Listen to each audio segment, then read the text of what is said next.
Hello పిల్లలు, ఈరోజు మనము భద్రంగా ఉండడానికి మనము ఏ జాగ్రత్తలు తీసుకోవాలో చూద్దామా? ఎప్పుడైనా మీరు బడి నుంచి ఆలస్యంగా వస్తే మీ అమ్మ మీపై చాలా బెంగ పెట్టుకుంటుంది. కొద్ది సమయంలోనే మీ అమ్మ మీ స్నేహితులందరినీ పిలిచి అడుగుతుంది, మీకు ఎందుకు ఆలస్యమైందా అని. ఎందుకంటే మీ అమ్మ మీ గురించి బాధపడుతూ ఉంటుంది. ఎందుకంటే మీరంటే తనకు బాగా ఇష్టం కదా. కొంతమంది పిల్లలు అనవచ్చు, ఎందుకు అనవసరంగా మా గురించి బెంగ పెట్టుకుంటావు, మేము భద్రంగానే ఉన్నాము కదా అని. అయితే ఈ భద్రంగా ఉండడం అనగా ఏంటి? మనకు ఏ హాని జరగకుండా ఉండడాన్నే మనము భద్రంగా ఉండడము అని అంటాము. సాధారణంగా మనం వింటూ ఉంటాము హఠాత్తుగా జరిగే ప్రమాదాల గురించి. ఆ ప్రమాదాల్లో జనాలకు గాయాలు అవుతూ ఉంటాయి. ఉదాహరణకు, ఒక చిన్న బాబు రోడ్డుపై ఆడుకుంటూ పరిగెత్తుతున్నాడనుకోండి, అప్పుడు సైకిల్ వచ్చి గుద్దడం నుండి తప్పించుకున్నాడు అని వింటూ ఉంటాము. మనం కదిలే వాహనాలకు అడ్డంగా వచ్చినప్పుడు మనకు ప్రమాదాలు జరగవచ్చు. ఇప్పుడు తెలిసిందా మీ అమ్మ ఎందుకు చాలా బెంగ పెట్టుకొని ఉంటుందో? ఎందుకంటే రోడ్డుపైన ప్రమాదాలు జరిగే అవకాశాలున్నాయి. ఎవరికి కూడా తమకు గాయాలు తగలాలని ఉండదు. ఎందుకంటే అది చాలా బాధకరంగా ఉంటుంది.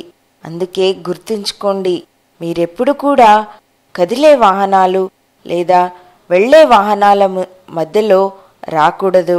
మీరెప్పుడు కూడా ఫుట్పాత్ పైనే నడుచుకుంటూ వెళ్ళాలి. ఈ ఫుట్పాత్ రోడ్డుకు ఒక పక్కన ఉంటుంది. ఎందుకంటే ఈ ఫుట్పాత్ పైన వాహనాలు వెళ్ళవు.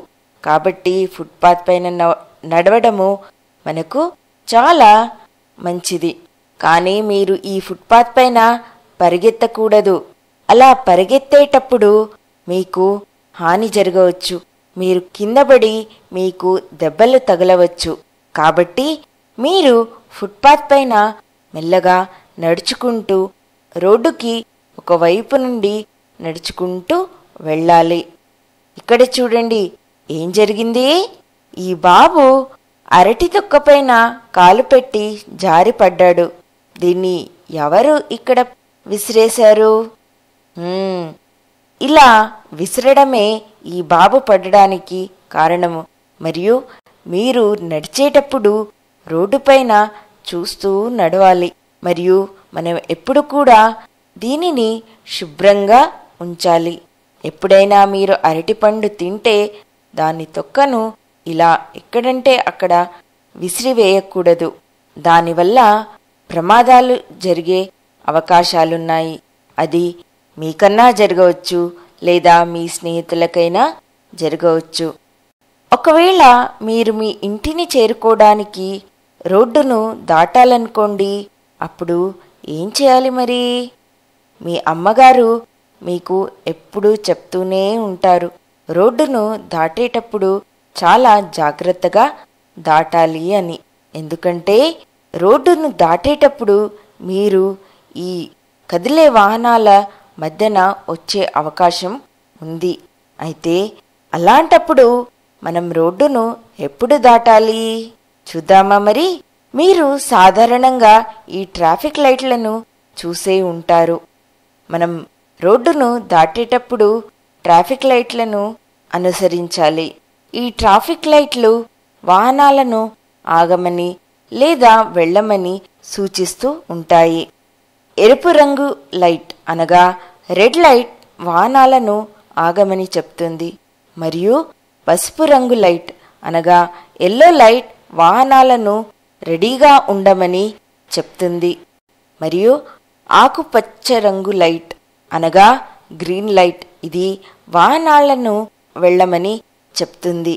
మీరు ఎప్పుడైనా రోడ్డును దాటేటప్పుడు నలుపు మరియు తెల్ల రంగు గీతలను చూసారా? అవి ఏంటి మరి? వాటిని మనము జీబ్రా క్రాసింగ్ అని అంటాము. ఇవి మనకు జీబ్రా యొక్క చర్మంపై ఉండే గీతలలాగా ఉంటాయి. అందుకే మనము వీటిని జీబ్రా క్రాసింగ్ అని అంటాము.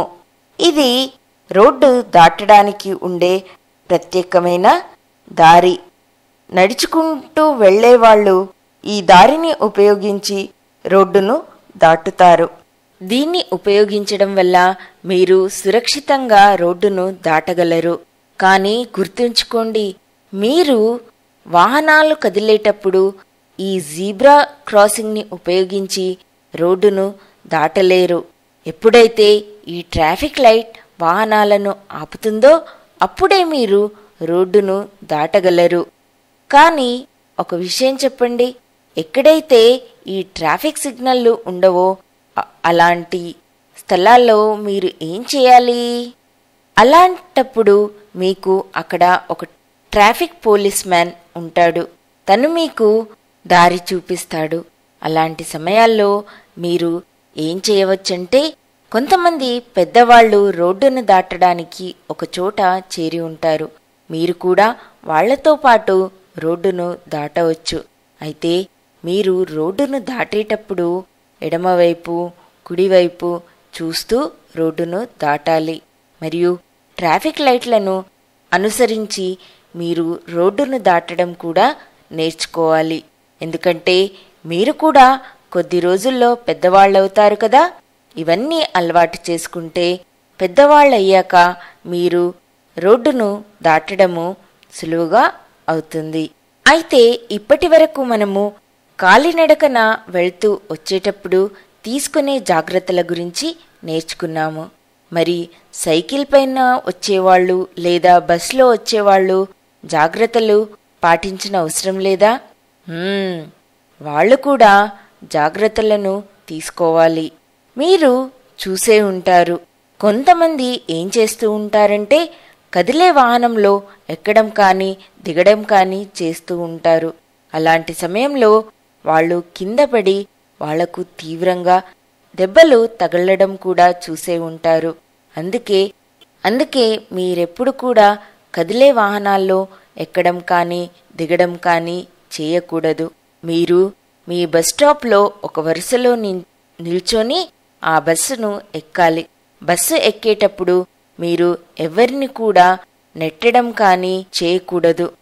అలా చేయడం వల్ల మీకు కానీ స్నేహితులకు కానీ హాని జరగవచ్చు. మీరు ఒకవేళ మీ చేతిని కానీ మీ తలను కానీ కదిలే బస్సు నుండి బయట పెట్టినట్టయితే మీ పెద్దవాళ్ళు మిమ్మల్ని కోప్పడతారు.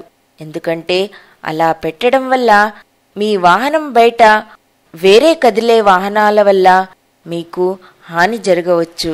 ఇప్పుడు మీకు అర్థమయ్యే ఉంటుంది, మీరు ఇంటికి రావడానికి ఆలస్యమైతే మీ అమ్మ ఎందుకు బెంగ పెట్టుకుంటుందో కదా. ఒకవేళ మీరు సైకిల్ పైన బడి నుండి వస్తున్నారనుకోండి, అప్పుడు మీరు ట్రాఫిక్ సిగ్నల్ను అనుసరించి నిదానంగా ఇంటికి చేరుకోండి. ఎందుకంటే రోడ్డుపైన చాలా పెద్ద పెద్ద ట్రక్కులు, కార్లు ఇవన్నీ తిరుగుతూ ఉంటాయి కదా. అందుకే మీరు సైకిల్ను చాలా జాగ్రత్తగా నడపాలి. రోడ్డుకు మధ్యన కాకుండా ఒకవైపు నుండి నడుపుతూ ఇంటికి వెళ్ళండి. మనకు ఈ ప్రమాదాలన్నీ అనుకోకుండా హఠాత్తుగా జరుగుతూ ఉంటాయి. కానీ మీరు హెచ్చరికతో ఉంటూ అన్ని నియమాలను పాటిస్తూ వెళ్తే అప్పుడు మీరు చాలా భద్రంగా సురక్షితంగా మీ ఇంటిని చేరుకోగలరు. అప్పుడు మీరు మీ అమ్మకు కూడా చెప్పవచ్చు, అమ్మా నీవేమీ భయపడకు, నేను అన్ని నియమాలను పాటిస్తూ సురక్షితంగా ఇంటికి చేరుకుంటాను అని. అయితే ఇప్పటికీ ఇంతే. బాయ్ బాయ్ పిల్లలు.